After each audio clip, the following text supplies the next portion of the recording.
আজ তোমাদের সঙ্গে আলোচনা করব তোমরা যারা অষ্টম শ্রেণীর ফার্স্ট ইউনিট টেস্ট পরীক্ষা দেবে 2025 সালে, তোমাদের জন্য রায় ও মার্টিন প্রশ্ন বিচিত্র থেকে আজকে সমাধান করে দেখাবো অষ্টম শ্রেণীর পরিবেশ ও বিজ্ঞান বিষয়ে মডেল নাম্বার 5, অর্থাৎ 5 নম্বর স্কুলের তোমাদের যে সমস্ত ছোট ও বড় প্রশ্নগুলি আছে তার উত্তরের সমাধান করে দেখাবো। চলো দেরি না করে মূল বিষয়ে যাওয়া যাক। প্রথমে সমাধান করবো ফিজিক্যাল সায়েন্স। একে আছে সঠিক উত্তরটি নির্বাচন করে লেখো। এক দাগে আছে মহাকর্ষীয় জি এর একক হলো, সঠিক উত্তর হবে অপশন এ।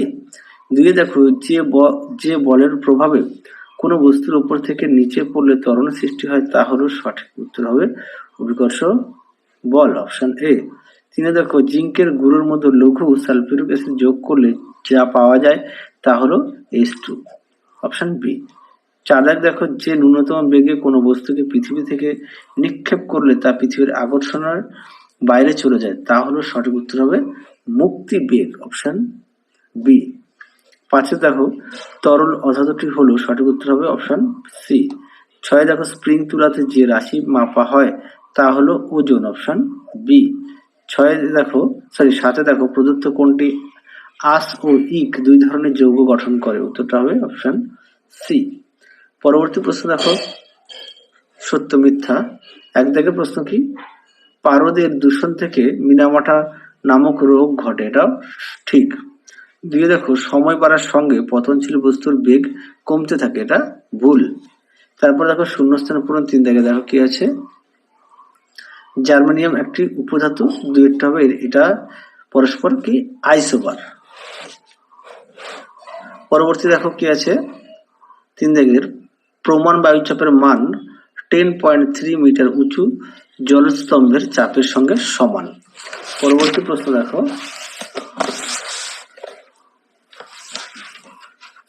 তোমাদের আগের ভিডিওতে আমরা অষ্টম শ্রেণীর সাজেশন দেওয়া আছে, তোমরা যারা এখনো দেখোনি আমাদের প্লেলিস্টে গেলে পেয়ে যাবে। পরবর্তী দেখো কি আছে, চারের নিচের প্রশ্নগুলির সংক্ষিপ্ত উত্তর দাও। একে আছে একটি প্রসম ও অ্যাবোনাইট দণ্ড পরস্পর ঘষলে কোনটিতে কি জাতীয় তড়িতের সৃষ্টি হয়, উত্তরটা লিখবে। পশমে হয় ধনাত্মক আর অ্যাবোনাইট দণ্ডে হয় ঋণাত্মক। দুই দাগ দেখো তুমি একটি কাঠের বাক্সকে 9.8 বল দিয়ে টানছো কিন্তু বাক্সটি নড়লো না, এক্ষেত্রে বাক্সটির উপর ক্রিয়াশীল ঘর্ষণ বলের মান কত, দেখে নাও প্রশ্নের উত্তরটি। এখানে দেখো একটা চিত্র দেওয়া আছে 2 নম্বরটা, হ্যাঁ দেখে নাও উত্তরটা এখান থেকে লিখবে, এখান থেকে এই পর্যন্ত লিখবে, দেখে নাও দেওয়া আছে 2 নম্বরের উত্তর।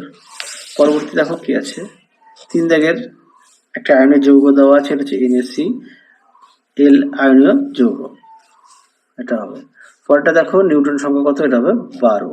5 দাগ দেখো সংকেত লেখো, অ্যালুমিনিয়াম অক্সাইড হচ্ছে Al2O3 আর ক্যালসিয়াম ফসফেট হচ্ছে Ca3PO4.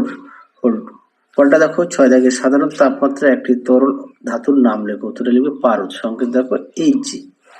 পরেরটা দেখো, আচ্ছা এক দাগের প্রশ্নটা, এটা প্রশ্ন দেওয়া আছে, তোমরা এই প্রশ্নের উত্তরটা পাঠ্য বই থেকে পড়ে নিও, হ্যাঁ পাঠ্য বইয়ের পেজ নম্বর হচ্ছে 18-19 পাঠ্য বই থেকে পড়ে নিও। পরেরটা দেখো 2 দাগের সমযোজী বন্ধন দিয়ে গঠিত মিথেন অণুর প্রাথমিক গঠন এঁকে দেখাও, দেখো প্রশ্নের উত্তর, দেখে নাও প্রশ্নটি, তার উত্তরটাও দেখে নাও, তোমরা চিত্রটাও দেখে নাও। যাদের বই আছে অবশ্যই বই থেকে পড়বে, যাদের বই নেই তোমরা একটু খাতায় লিখে নিয়ে পড়বে। পরবর্তী প্রশ্ন দেখো লাইফ সায়েন্স।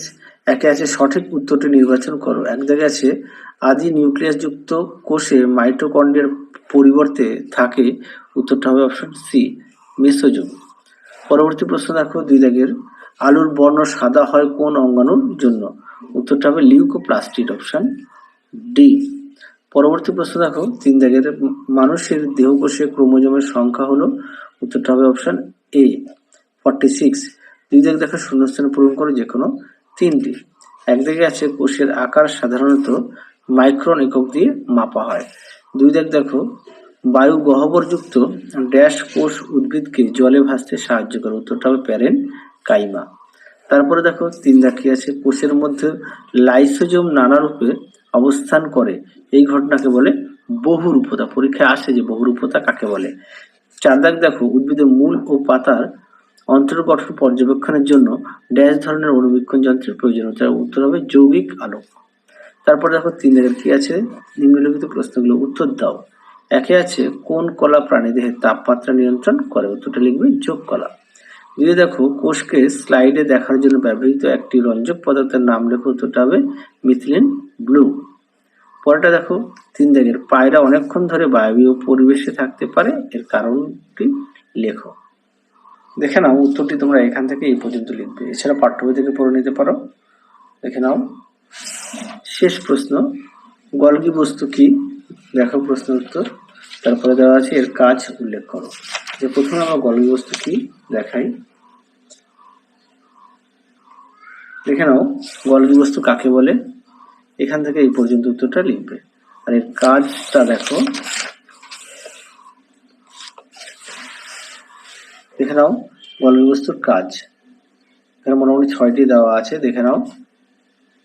তাহলে চলো আজকের মতো এখানেই সমাপ্ত করছি, আবার দেখা হবে খুব শীঘ্রই তোমাদের পরবর্তী ভিডিওতে। তোমরা সবাই সুস্থ থেকো, ভালো থেকো, আজকের মতো টাটা।